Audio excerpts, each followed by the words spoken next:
Hello दोस्तों, स्वागत है आपका मेरे YouTube चैनल परीक्षा प्लान में।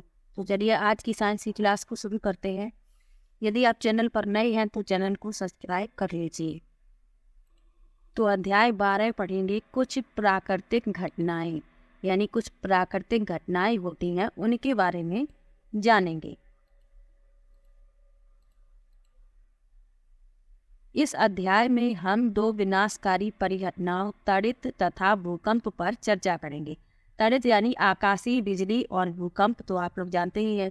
हम इन परिघटनाओं द्वारा किए जाने वाले विनाशों को कम करने के उपायों पर भी चर्चा करेंगे। तो पहले पढ़ेंगे त्वरित के बारे में।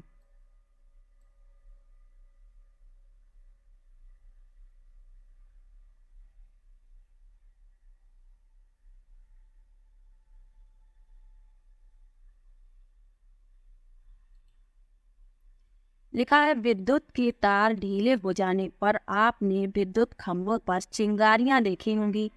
यह परिघटना उस समय बहुत अधिक हो जाती है जब पवन के चलने पर तार हिलते डुलते हैं।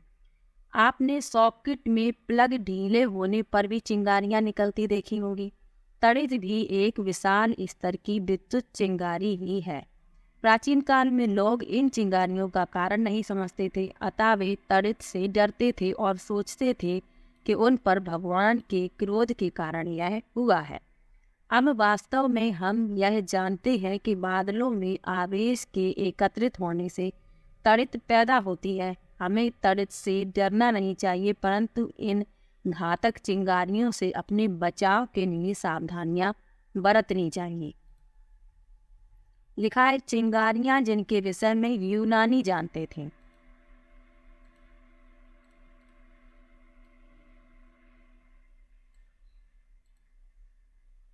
600 ईसा पूर्व से भी पहले प्राचीन यूनानी यह जानते थे कि जब एम्बर को फर से रगड़ते हैं तो यह बालों जैसी हल्की वस्तुओं को आकर्षित कर लेता है। आपने यह देखा होगा कि जब आप ऊनी अथवा पॉलिस्टर के वस्त्रों को उतारते हैं तो आपके बाल खड़े हो जाते हैं।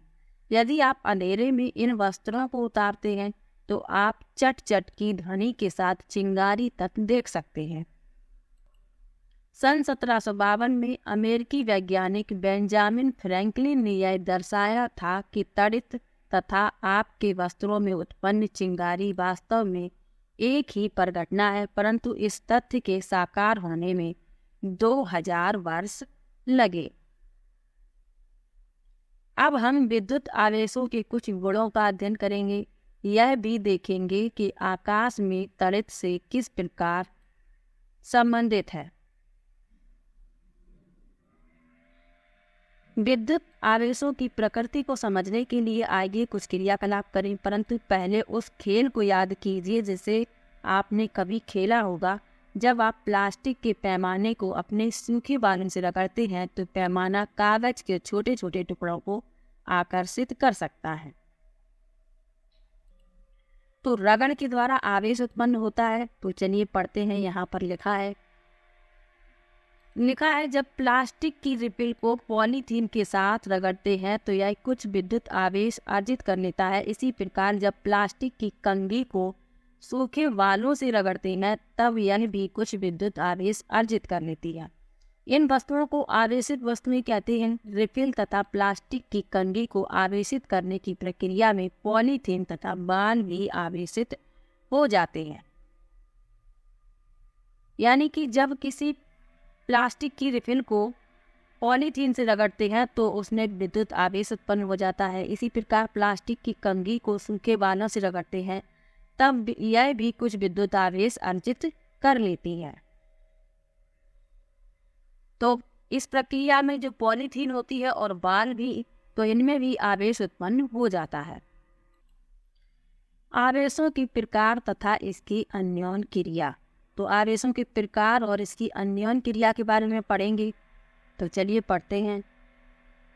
लिखा है, एक आवेशित गुब्बारे ने दूसरी आवेशित गुब्बारे को प्रतिकर्षित किया। एक आवेशित रिफिल ने दूसरी आवेशित रिफिल को प्रतिकर्षित किया, परंतु एक आवेशित गुब्बारे ने आवेशित रिफिल को आकर्षित किया। क्या यह इंगित करता है कि गुब्बारे पर आवेश रिफिल के आवेश से भिन्न प्रकार का है? क्या फिर हम यह कह सकते हैं कि आवेश दो प्रकार के होते हैं? क्या हम यह भी कह सकते हैं कि सजातीय आवेश एक दूसरे को प्रतिकर्षित करते हैं जबकि विजातीय आवेश एक दूसरे को आकर्षित करते हैं? तो आवेश दो प्रकार के हैं। सजातीय आवेश एक दूसरे को प्रतिकर्षित करते हैं और विजातीय यानी भिन्न प्रकार के जो होते हैं वो एक दूसरे को आकर्षित करते हैं। आगे लिखा है, मान्यता के अनुसार रेशम से रगड़ने पर कांच की छड़ द्वारा अर्जित आवेश को धनावेश कहते हैं। अन्य प्रकार के आवेश को ऋणावेश कहते हैं। यह देखा गया है कि जब आवेशित कांच की छड़ को पॉलीथीन से रगड़े गए आवेशित प्लास्टिक स्ट्रॉ के निकट लाते हैं तो दोनों के बीच आकर्षण होता है। आपके विचार से प्लास्टिक स्ट्रॉ पर किस प्रकार का आवेश होना चाहिए? आपका यह अनुमान है कि प्लास्टिक स्ट्रॉ पर ऋणावेश होना चाहिए। रगड़ने पर उत्पन्न आवेश स्थैतिक होते हैं, वे स्वयं गति नहीं करते। जब आवेश गति करते हैं तो विद्युत धारा बनती है। आप कक्षा 6 से ही विद्युत धारा के विषय में अध्ययन कर रहे हैं। परपथ में प्रवाहित होने वाली वह विद्युत धारा जिससे बल्ब चमकता है अथवा तार गर्म हो जाता है और कुछ नहीं वरन आवेशों का प्रवाह ही होता है। अब पढ़ेंगे आवेश का स्थानांतरण।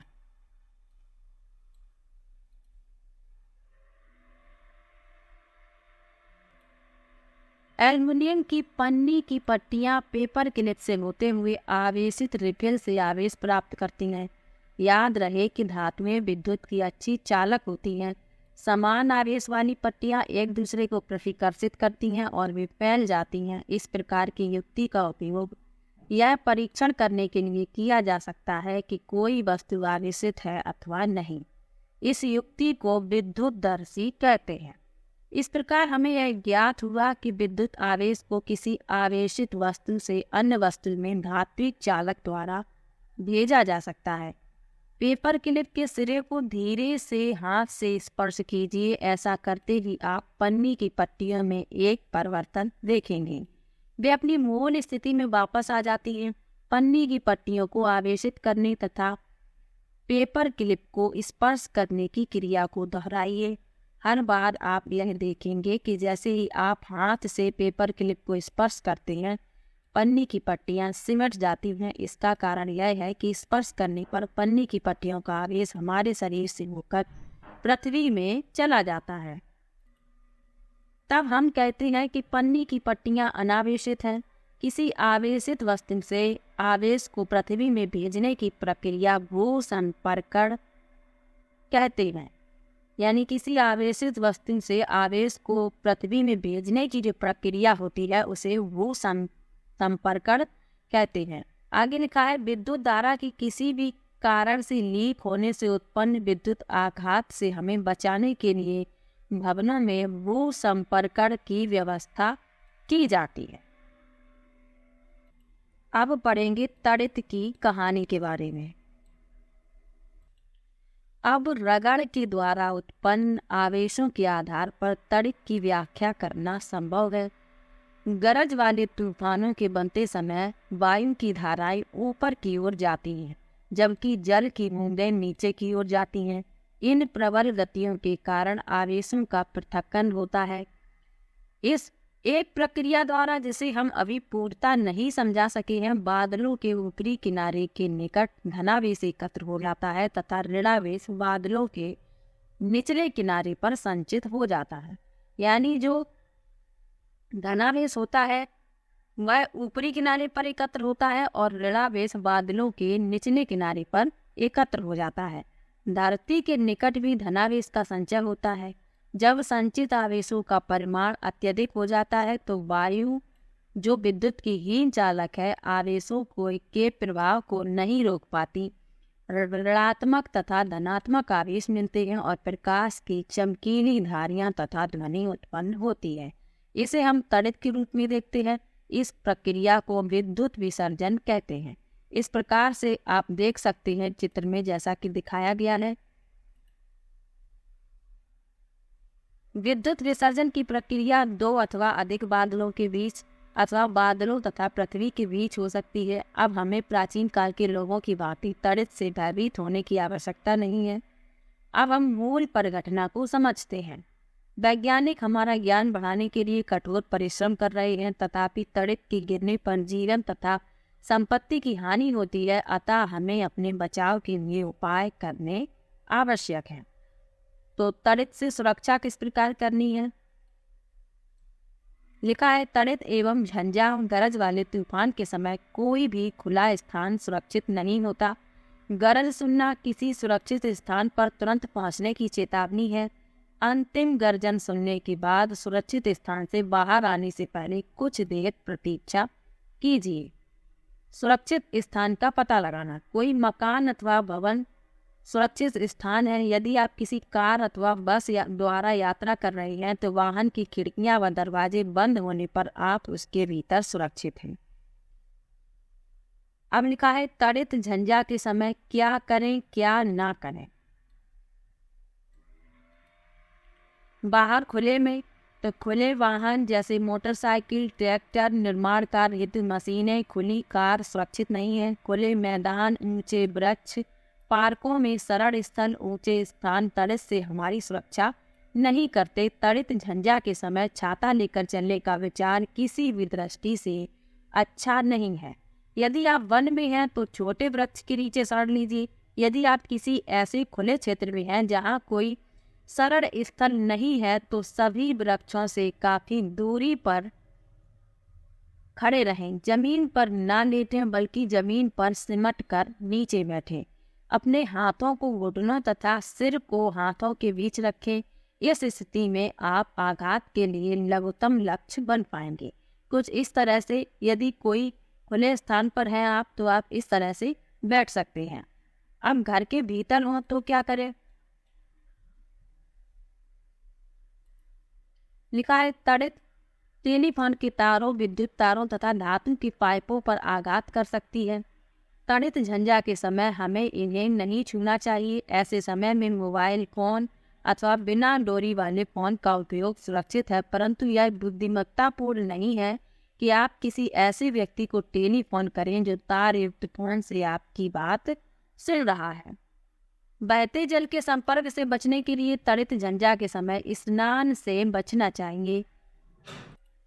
कंप्यूटर, टीवी आदि जैसे विद्युत उपकरणों के प्लगों को सॉकेट से निकाल देना चाहिए। विद्युत बल्बों, ट्यूबलाइटों को जलाए रखा जाए, इससे कोई हानि नहीं होती है। तो तड़ित झंझा के समय किस प्रकार से बचाव करना है इसके बारे में पढ़ लिया। अब पढ़ेंगे तड़ित चालक के बारे में।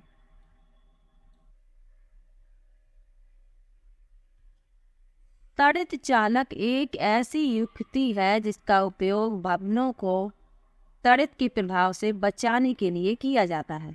किसी भवन निर्माण के समय उसकी दीवारों में उस भवन की ऊंचाई से अधिक लंबाई की धातु की छड़ स्थापित कर दी जाती है।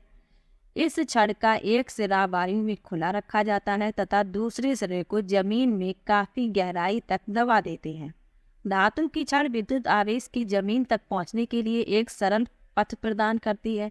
भवन निर्माण में उपयोग होने वाले धातु के स्तंभ, विद्युत तार तथा जल पाइप भी कुछ सीमा तक हमारा बचाव करते हैं, परंतु तड़ित झंझा के समय इन्हें स्पर्श न करें। तो ये आप इस चित्र में देख सकते हैं तड़ित चालक, ये इस तरह।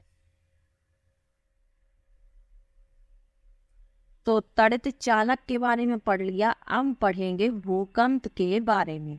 लिखा है, आपने अभी तड़ित झंझा तथा तड़ित के विषय में अध्ययन किया। ये प्राकृतिक परिघटनाएं मानव जीवन तथा संपत्ति का बड़े पैमाने पर विनाश करती हैं। सौभाग्यवश कुछ हद तक हम इन परिघटनाओं की भविष्यवाणी कर सकते हैं। मौसम विभाग कुछ क्षेत्रों में बन रहे तड़ित झंझा के बारे में चेतावनी दे सकता है।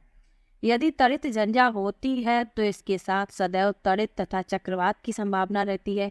अतः इन परिघटनाओं से होने वाली क्षति से बचाव के उपायों के लिए हमारे पास समय होता है। तथापि एक ऐसी पर घटना भी है जिसके बारे में भविष्यवाणी करने की क्षमता हम अभी तक भी विकसित नहीं कर पाए। यह है भूकंप। यह विशाल स्तर पर जनजीवन तथा संपत्ति को क्षति पहुंचा सकता है। 8 अक्टूबर 2005 को भारत में उत्तरी कश्मीर के उरी तथा तंगधार शहरों में एक बड़ा भूकंप आया। इससे पहले गुजरात के भुज जिले में 26 जनवरी 2001 को बड़ा भूकंप आया था। भूकंप क्या होता है, जब यह आता है तो क्या होता है, इसके प्रभाव को कम से कम करने के लिए हम क्या कर सकते हैं, ये कुछ ऐसे प्रश्न हैं जिनके बारे में हम नीचे चर्चा करेंगे। तो सबसे पहले जानेंगे कि भूकंप क्या होता है। भूकंप जो बहुत कम समय तक रहता है, पृथ्वी का कंपन अथवा कोई झटका होता है। यह पृथ्वी की भूपर्पटी के भीतर गहराई में गड़बड़ के कारण उत्पन्न होता है।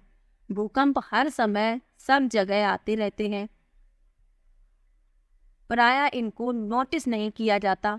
विशाल भूकंप बहुत कम होते हैं। ये भवनों, पुलों, बांधों तथा लोगों को असीम क्षति पहुंचा सकते हैं। इससे जीवन तथा संपत्ति की विशाल हानि हो सकती है। भूकंपों से बाढ़, भूस्खलन तथा सुनामी आ सकते हैं। 26 दिसंबर 2004 को हिंद महासागर में एक विशाल सुनामी आया था। महासागर के चारों ओर के तटवर्ती क्षेत्रों में अपार हानि हुई थी। भूकंप का क्या कारण है, तो चलिए भूकंप का कारण जानते हैं। लिखा है, प्राचीन काल में लोग भूकंप आने का सही कारण नहीं जानते थे, अतः उनकी धारणा मनगढ़ंत कथाओं जैसी जो की दादी ने सुनाई थी द्वारा व्यक्त की जाती थी। संसार के अन्य भागों में भी इसी प्रकार की कथाएं प्रचलित थी। अब हम यह जानते हैं कि पृथ्वी के भीतर सबसे ऊपरी सतह में गहराई की गड़बड़ के कारण भूस्पंद आते हैं। पृथ्वी की इस परत को भूपर्पटी कहते हैं। तो यहाँ पर ये आप देख सकते हैं, ये है भूपर्पटी। यहाँ प्रवाह होता है, ये बाह्य क्रोड है और ये आंतरिक क्रोड है। ये पृथ्वी की आंतरिक संरचना दिखाई गई है। यहाँ पर लिखा हुआ है, पृथ्वी की यह परत एक खंड में नहीं है, यह टुकड़ों में विभाजित है। प्रत्येक टुकड़े को प्लेट कहते हैं। ये प्लेट निरंतर गति करती रहती हैं। जब ये एक दूसरे से रगड़ खाती है अथवा टक्कर के कारण एक प्लेट दूसरी प्लेट के नीचे चली जाती है, तो इसके कारण भूपर्पटी में विक्षोभ उत्पन्न होता है। यही विक्षोभ पृथ्वी की सतह पर भूकंप के रूप में दिखाई देता है।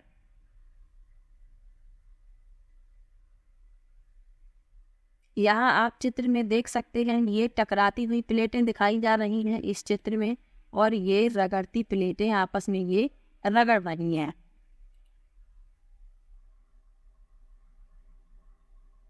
यद्यपि हम भूकंप आने के कारण निश्चित रूप से जानते हैं, तथापि अभी तक यह संभव नहीं हो सका है कि आने वाले भूकंप के समय तथा स्थान की भविष्यवाणी कर सकें। पृथ्वी पर भूस्पंद ज्वालामुखी के फटने अथवा किसी उल्का पिंड के पृथ्वी से टकराने अथवा किसी भूमिगत नाभिकीय विस्फोट के कारण भी उत्पन्न होते हैं। परंतु अधिकांश भूकंप पृथ्वी की प्लेटों की गतियों के कारण आते हैं। भूकंप प्लेटों की गतियों के कारण उत्पन्न होते हैं। अतः जहाँ प्लेटों की सीमाएं दुर्बल क्षेत्र होती हैं, वहाँ भूकंप आने की संभावना अधिक होती है। इन दुर्बल क्षेत्रों को भूकंपी क्षेत्र अथवा विध्वंस क्षेत्र भी कहते हैं। भारत के अति भूकंप आशंकित क्षेत्र कश्मीर, पश्चिमी तथा केंद्रीय हिमालय, समस्त उत्तर पूर्व कच्छ का रण, राजस्थान तथा सिंध गंगा के मैदान हैं। दक्षिण भारत के कुछ भाग भी खतरे के क्षेत्र में आते हैं। किसी भूकंप की शक्ति के परिमाण को रिएक्टर पैमाने पर व्यक्त किया जाता है। अधिक विनाशकारी भूकंपों का रिएक्टर पैमाने पर परिमाण 7 से अधिक होता है। भुज तथा कश्मीर में आए दोनों भूकंपों का परिमाण 7.5 से अधिक था। अब यहाँ पढ़ेंगे, महत्वपूर्ण बात लिखी है। लिखा है, भूस्पंद पृथ्वी की सतह पर तरंगे उत्पन्न करते हैं। इन तरंगों को भूकंपी तरंगे कहते हैं। इन तरंगों को भूकंप लेखी नामक उपकरण द्वारा रिकॉर्ड किया जाता है। यह उपकरण मात्र एक कंपायमान क्षण अथवा लोलक होता है। जो भूस्पंद आने पर दोलन करने लगता है। इसके कंपायमान तंत्र के साथ एक पेन जुड़ा रहता है। यह पेन इसके नीचे गति करने वाले कागज की पट्टी पर भूकंपी तरंगों को रिकॉर्ड करता रहता है। इन तरंगों का अध्ययन करके वैज्ञानिक भूकंप का संपूर्ण मानचित्र बना सकते हैं, जैसा कि चित्र में दिखाया गया है। वे भूकंप की क्षति पहुंचा सकने वाली क्षमता का अनुमान भी लगा सकते हैं। यह भूकंप लेखी उपकरण यहाँ पर छपा हुआ है, आप देख सकते हैं।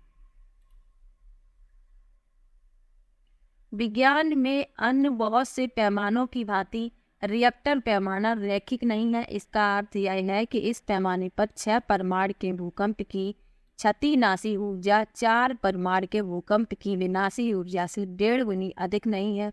वास्तव में परमाणु 2 की वृद्धि अथवा 1000 गुनी अधिक विनाशी ऊर्जा है। इसलिए 6 परमाणु के किसी भूकंप की विनाशी ऊर्जा 4 परमाणु के भूकंप की तुलना में 1000 गुनी अधिक होती है। अब लिखा है भूकंप से बचाव के बारे में। तो भूकंप से किस प्रकार बचाव करना है इसके बारे में पढ़ लेते हैं। लिखा है उपरोक्त चर्चा से हमने यह सीखा कि भूकंपों की भविष्यवाणी नहीं की जा सकती। हमने यह भी सीखा कि भूकंप अत्यधिक विनाशकारी हो सकते हैं, अतः यह संभव है कि हर समय अपने बचाव के लिए आवश्यक सावधानियां बरतें। भूकंपी क्षेत्रों जहां पर भूकंप आने की अधिक आशंका होती है में रहने वाले लोगों को इनका सामना करने के लिए विशेष रूप से तैयार रहना होता है। सर्वप्रथम इन क्षेत्रों के भवनों का डिजाइन ऐसा हो कि वे बड़े भूकंपों के झटके को सह सकें। आधुनिक भवन प्रौद्योगिकी इसे संभव बना सकती है। उचित यह है कि भवनों के ढांचे सरल हों ताकि वे भूकंप निरापद हों। किसी योग्य आर्किटेक्ट एवं संरचना इंजीनियर से परामर्श कीजिए। अत्यधिक भूकंपी क्षेत्रों में भवन निर्माण में भारी पदार्थों की अपेक्षा मिट्टी अथवा इमारती लकड़ी का उपयोग अच्छा होता है। यदि ढांचा गिरे तो अत्यधिक अलमारियों इत्यादि को दीवार के साथ जड़ना अधिक अच्छा होता है, जिससे कि वे आसानी से ना गिरे। दीवार घड़ी, फोटो फ्रेम, जल तापक यानी गीजर आदि को दीवार में लटकाते समय सावधानी रखिए ताकि भूकंप आने पर ये लोगों के ऊपर ना गिरे। क्योंकि कुछ भवनों में भूकंप के कारण आग लग जाती है, अतः यह आवश्यक है कि सभी भवनों विशेषकर ऊंची इमारतों में अग्निशमन के सभी उपकरण कार्यकारी स्थिति में होने चाहिए। केंद्रीय भवन अनुसंधान संस्थान रुड़की ने भूकंप प्रतिरोधी मकान भूकंप के झटके लगने की स्थिति में बचाव के उपाय लिखे हुए हैं। यदि आप घर में हैं और यदि आप घर से बाहर हैं, तो यदि आप घर में हैं तो क्या क्या करना चाहिए। किसी मेज के नीचे आश्रय लें तथा झटकों के रुकने तक वही रहें। ऐसी ऊंची तथा भारी वस्तुओं से दूर रहें जो आपके सिर पर गिर सकती हैं। तीसरा है यदि आप बिस्तर पर हैं तो उठें नहीं, अपने सिर का तकिए से बचाव करें। ये तो घर में है, तो घर के अंदर जो उपाय करने चाहिए वो लिखे हैं। अब यदि आप घर से बाहर हैं तो क्या करें। भवनों, वृक्षों तथा ऊपर जाती विद्युत लाइनों से दूर किसी खुले स्थान को खोजें एवं धरती पर लेट जाएं। यदि आप किसी कार अथवा बस में हैं तो बाहर न निकलें। ड्राइवर से कहें कि वह धीरे धीरे किसी खुले स्थान पर पहुंचे। वो इस स्पंदन के समाप्त होने से पहले बाहर ना निकलें। तो आज के लेसन में कुछ प्राकृतिक घटनाओं के बारे में पढ़ा है, तड़क के बारे में पढ़ा, भूकंप के बारे में पढ़ा। तो आज का ये लेसन यहीं पर समाप्त होता है। तो मिलते हैं एक और नई वीडियो के साथ, तब तक के लिए बाय बाय।